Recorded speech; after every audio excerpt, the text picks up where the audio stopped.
So greetings booktubers and welcome back to Grammaticus Books. It is very late at night here at Graham's End in the Shire, and I'm very tired, but I wanted to try to get this video done and posted up because the week kind of went sideways on me and I wasn't able to get as much material up as I'd like. So I'd really like to try to get this one done and up and posted for release by tomorrow morning. That's the goal. Fingers crossed. So here we go. Online, what we've got for you today are two books, two war books. The first one is The Mosquito Bowl, A Game of Life or Death in World War II. And then the second one is Oliver North's War Stories, Operation Iraqi Freedom. Kind of a bit of a disclaimer here. Both these books do touch on some politics, even the World War II one with the dropping the bombs on Hiroshima and Nagasaki. And of course, Operation Iraqi Freedom is just fraught with politics from start to end. So you have to talk about politics a little bit if you're going to do an honest review of these books. But I understand that politics ruins everything. Politics ruins everything. So I will tread lightly, particularly when it comes to Operation Iraqi Freedom.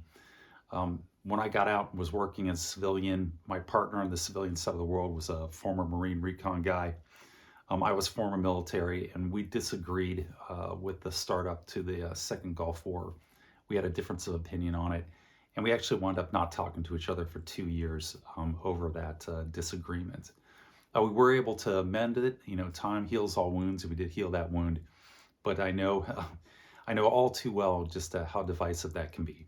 And that's why I got into BookTube in the first place, is because it was a break from the 24-hour news cycle, which is almost all negative and intentionally divisive. And BookTube wasn't divisive. It was inclusive, bringing people together. And talking about subjects that I really liked a lot. They were uplifting, so I'd like to keep it that way. So when I do hit the political issues, I will tread lightly.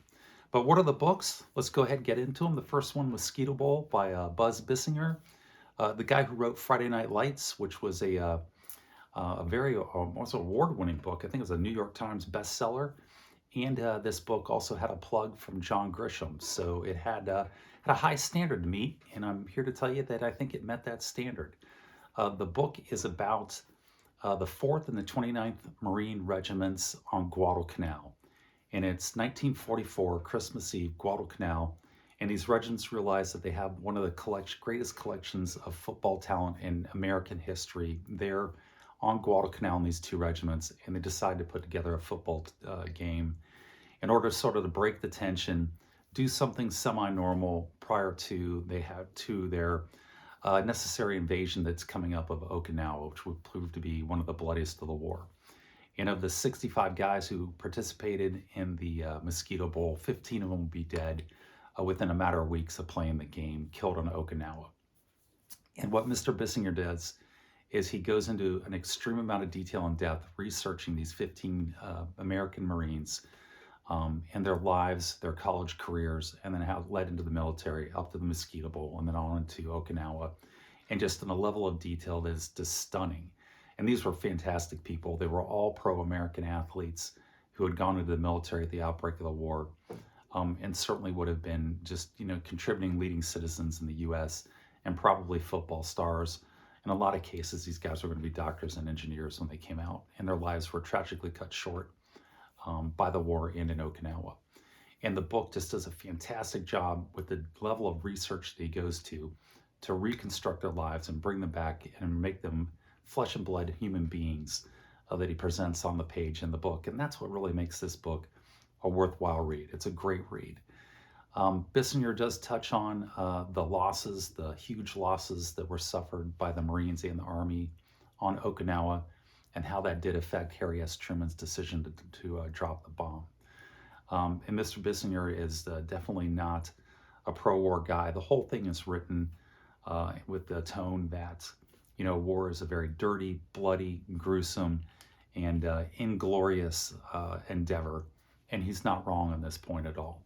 One thing that I did kind of disagree with him is that he sort of makes the case that these 15 men who lost their lives, that their lives were wasted. And I would say of all the wars in American history, this was probably the war in which the sacrifices, although tragic, were actually for a cause that had to be fought. Both Nazi Germany and Imperial Japan were genocidal, evil, and murderous states that had to be stopped. So while their loss was tragic, I think it was actually for a good cause. I don't think anybody would argue that. And it seems like Mr. Bissinger takes a tact where he kind of makes the point that their lives were a waste by being killed over in Okinawa. I think when his research maybe got a little too attached to him, or maybe I'm just misreading it completely. If you think so, let me know in the comments below. But that's the first book. I give it 2 thumbs up for the level of research. Fantastic stuff. Go out and check it out if you like military history. It's worth the read. So that brings us to the second book. And that second book is Oliver North, and it's his war stories, Operation Iraqi Freedom. He's embedded with a Marine air unit, and he's actually in the operation, in the war as it's unfolding, in the invasion from start almost to the finish of where the active war campaign was. And that's what his book covers. And he's covering it as an insider, a man who was a small unit squad leader in Vietnam, went on to do strategic things with the military in the 80s, and now he's working as a Fox News reporter, and he's embedded with this Marine air unit. And that air unit is flying search and rescue missions, and it's also flying medical evac missions, and they're flying right into hot LZs in the middle of battles. Oliver North is right there with them, and he's recording the whole thing as a reporter whose job it is there to be there and record these battles. And it's just fantastic from a first-person perspective of one of the greatest military expeditions in the history of military warfare. The United States and its allies projected a massive force halfway across the world, took on the 5th largest army, and utterly annihilated it with almost no casualties at all. I think there was like 350 American casualties. And it's one of the greatest military achievements, whether you agree with the war or not. And he's there recording the whole thing on a first-person perspective, and he's the perfect person to understand what he's looking at and then be able to record that and relate it to you, the reader. And for that, it's really an astounding thing to read, and I highly recommend it if you like military history. It's truly a unique opportunity as a military historian to be able to look at that type of perspective. And the people that he's interviewing for this, he's not interviewing the colonels and the majors. He's down there with the privates, the corporals, the sergeants, the lieutenants and the captains, the people who are actually waging the war. And he's living with them, traveling with them, and observing what they're doing. And it really just makes for a fantastic story. There is an 800-pound gorilla in the room with this book. This is a bit of the politics I was talking about. And that is that the whole reason for the war was to stop Saddam Hussein's weapons of mass destruction programs, especially his nuclear weapon program. And they never found any. And for the entirety of the book, up until just before the end, Oliver North, he totally ignores that issue.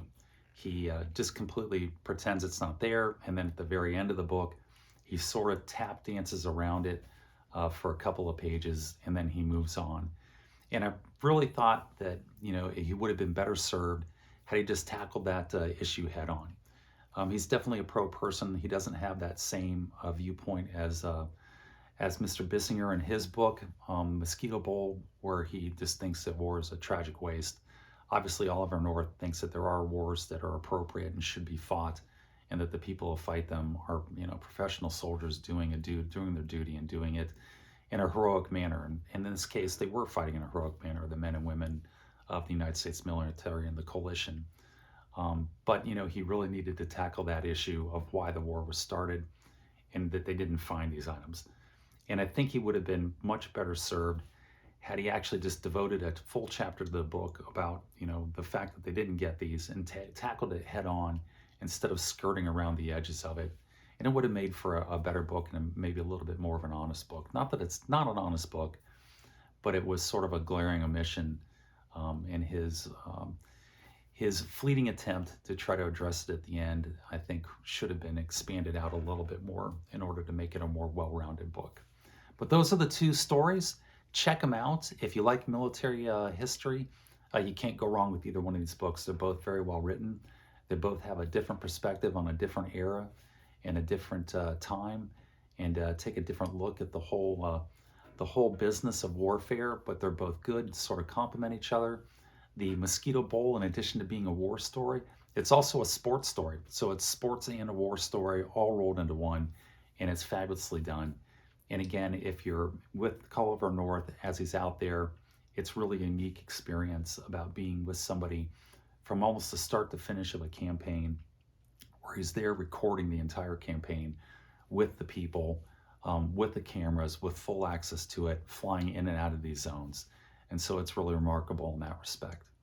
But that's the news. I hope to get a lot more material up this week for you guys. I've got online is Berserker by Fred Saberhagen and the Berserker series. We've also got potentially Dresden Files, and I've also got my $8 first edition of Dune back here. That's right, I bought that first edition of Dune for $8 in a used bookstore, and I'll have that video up here in a little bit as well. So that's it. It's late. I need to get to bed so I can get up and go to work tomorrow morning. But in the meantime, take care, be safe, and hopefully I'll be seeing you guys in the future.